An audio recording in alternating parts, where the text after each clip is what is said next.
murmanti žmona, kaip varvantis stogas. Surask laiko remontui. Tikiu TV. Dievas užduoda tos klausimus ir mes kalbėjome su juo, bet kai pasakė vienas fainas pamokslininkas, sako, jūs būtinai parašykite sąrašą, kokio vyro ar kokios žmonos jūs norėtumėt ir kada užbaigsit, jūs tą sąrašą suplėšykit ir išmeskit.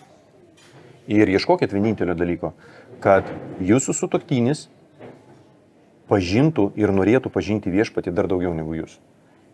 Tai bus svarbiausias dalykas, kurio reikia, nes koks be būtų nuostabus žmogus, jūs vis vien turėsite sunkumų santokoj, nes nėra nei vieno tobulo. Čia aplamai norisi, žinai, tokią remarkėlę tokią padaryti, kad brangieji pas mus čia ypatingai Lietuvoje yra tokia fiks idėja, kad viskas turi būti tobula. Tobulas aš, tobulas tu, be abejo tobulas pastorius iš vis, jisai net į tualetą nevaikšto, jis paskutinį kartą prieš 20 metų buvo ir dabar jau daugiau į tualetą neis. Tobula bažnyčia, tobula žemė, viskas tobula. Ir mes bandom pritraukti tą tobulumą savo jėgom prie to gyvenimo ir nieko nesigauna ir po to plišinėja, ten visokiausių nesąmonių prasideda. Brangieji, tobulas tik Jėzus, daugiau nei vieno tobulo. Mums nereikia vaikytis tobulumo, mums reikia žiūrėti į tobulumą. O Dievas keis mus, kaip aš prieš tai kalbėjau, jo, ne mes keičiam, jis keičia. Ko iš mūsų reikia? Reikia susikoncentravimo į mūsų viešpatį. Va tada vyks tai, kas turi vykti ir va tas susikoncentravimas į tobulumą, jis labai, aš kalbu apie tą žmonišką susikoncentravimą, ne į Jėzų, o kada mes reikalaujam iš savęs, reikalaujam iš kitų, tai atneša labai daug skausmo. Taigi, leiskit savo sutuoktinį būti netobulam.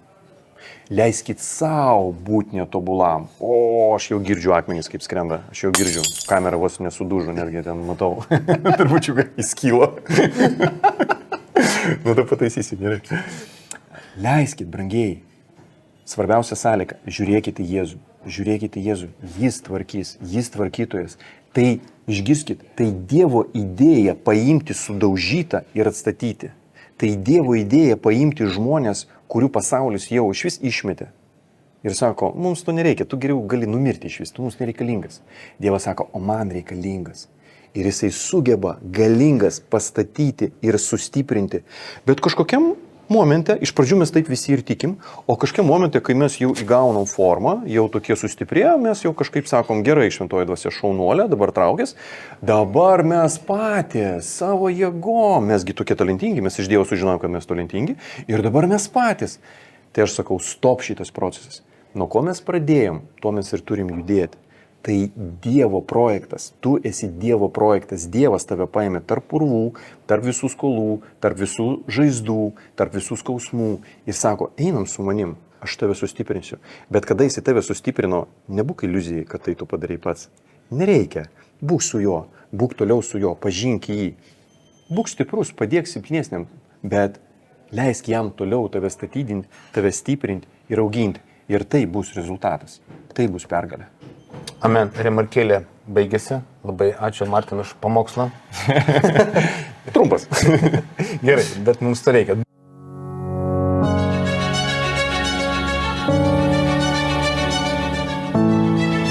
Tai, kuom nori uždegti kitus,